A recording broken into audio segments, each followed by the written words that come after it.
হাজারীগলিতে চাঁদার দাবিতে জুয়েলারি দোকানে হামলা ভাঙচুর।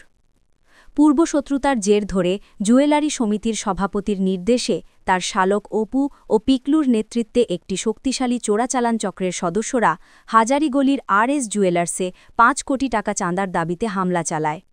উক্ত হামলার ঘটনায় ২০২৪ সালের ২২ জানুয়ারি আদালতে ৩৮৫, ৩৮৭, ৪৪৮, ৫০৬, ১৪৩, ৩৪ ধারায় মামলা দায়ের করে ভুক্তভোগী আর.এস. জুয়েলার্সের মালিক ওমেক্স, যার সিআর মামলা নম্বর ১৯৫/২৪ কোতোয়ালি।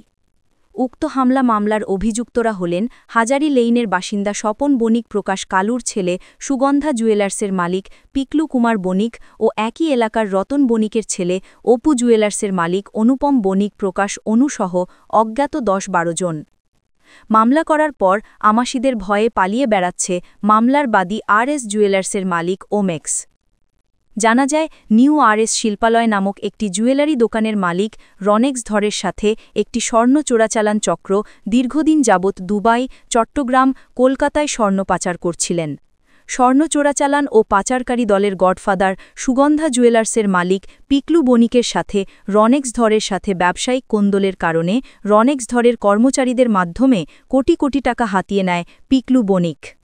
পরবর্তীতে পিকলু বণিকের সিন্ডিকেটের সদস্যদের মাধ্যমে রনেক্স ধরকে অপহরণ করার পর জোরপূর্বক চেক ও স্ট্যাম্পের স্বাক্ষর নিয়ে কোতোয়ালির তৎকালীন সন্ত্রাসী গডফাদার হেলাল আকবর চৌধুরী বাবরের মাধ্যমে কোতোয়ালি থানায় একটি মামলা গ্রেপ্তার দেখিয়ে চালান দেন।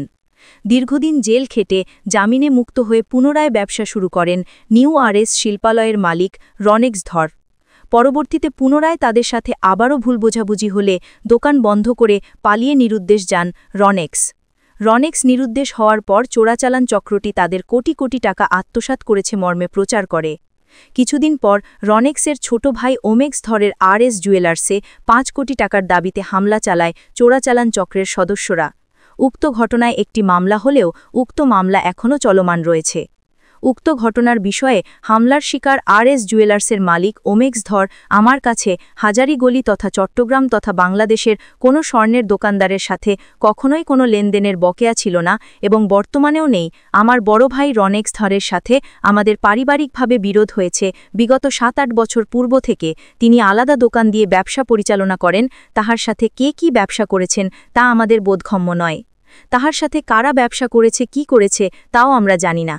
একটি মহল পূর্বশত্রুতার জের ধরে আমাদেরকে পারিবারিকভাবে ব্যবসায়িক প্রতিপক্ষ মনে করে আমাদের ক্ষতিগ্রস্ত করার চেষ্টা চালিয়ে যাচ্ছে।